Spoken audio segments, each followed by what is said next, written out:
Lives of the Most Eminent Painters, Sculptors, and Architects by Giorgio Vasari. Life of Vellano da Padova, Sculptor.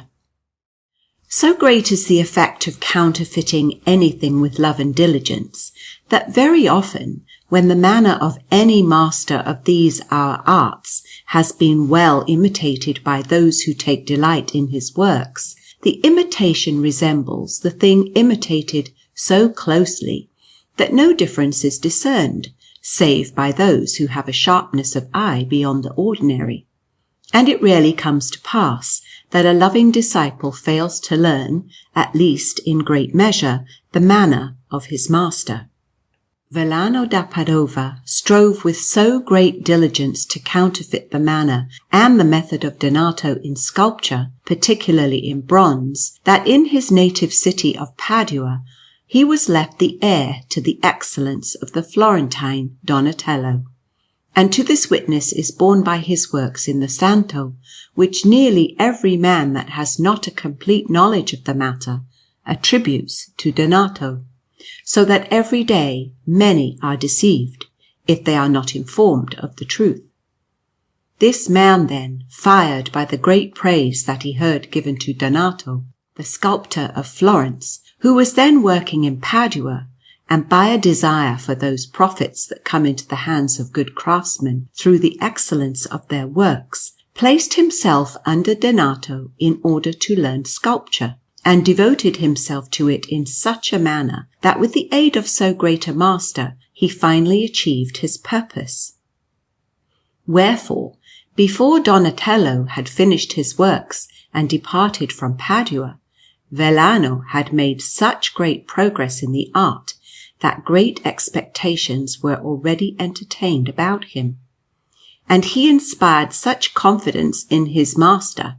as to induce him, and that rightly, to leave to his pupil all the equipment, designs, and models for the scenes in bronze that were to be made round the choir of the Santo in that city.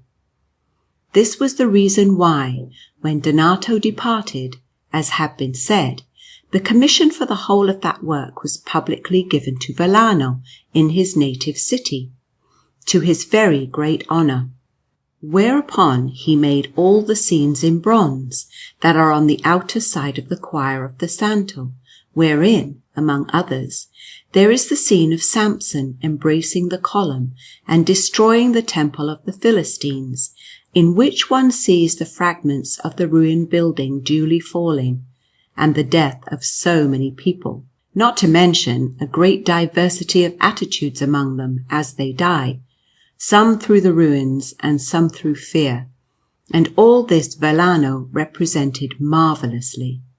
In the same place are certain works in wax and the models for these scenes, and likewise some bronze candelabra wrought by the same man with much judgment and invention. From what we see, this craftsman appears to have had a very great desire to attain to the standard of Donatello, but he did not succeed, for he aimed too high in a most difficult art. Vellano also took delight in architecture, and was more than passing good in that profession, wherefore, having gone to Rome in the year 1464, at the time of Pope Paul the Venetian, for which pontiff Giuliano da Maiano was architect in the building of the Vatican, he too was employed in many things, and by his hand, among other works that he made, are the arms of that pontiff which are seen there with his name beside them. He also wrought many of the ornaments of the palace of San Marco for the same pope, whose head, by the hand of Vellano, is at the top of the staircase.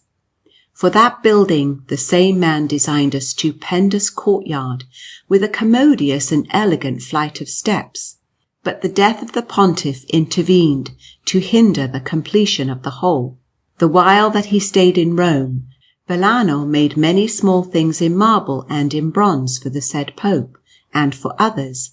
but I have not been able to find them.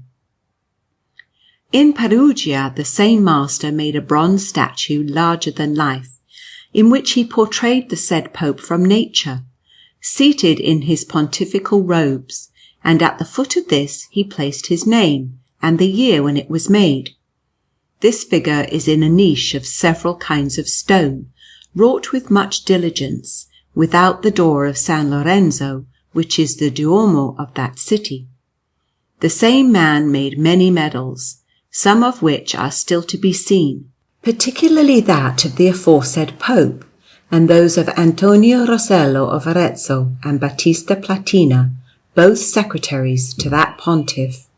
Having returned after these works to Padua with a very good name, Vellano was held in esteem, not only in his native city, but in all Lombardy and in the March of Treviso, both because, up to that time, there had been no craftsman of excellence in those parts, and because he had very great skill in the founding of metals.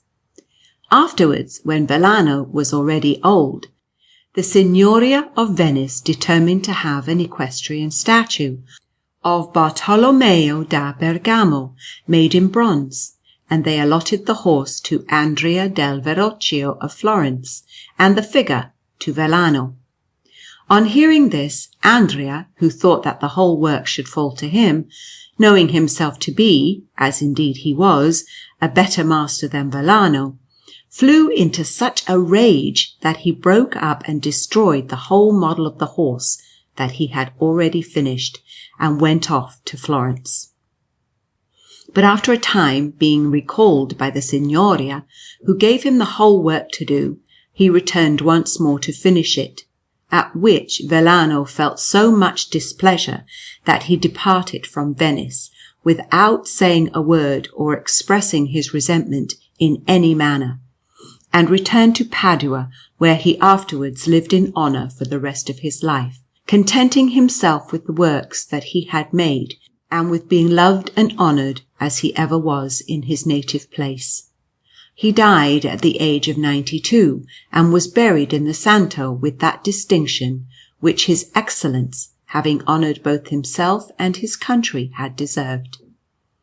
His portrait was sent to me from Padua by certain friends of mine, who had it, so they told me, from the very learned and very reverend Cardinal Bembo, whose love of our arts was no less remarkable than his supremacy over all other men of our age, in all the rarest qualities and gifts, both of mind and body.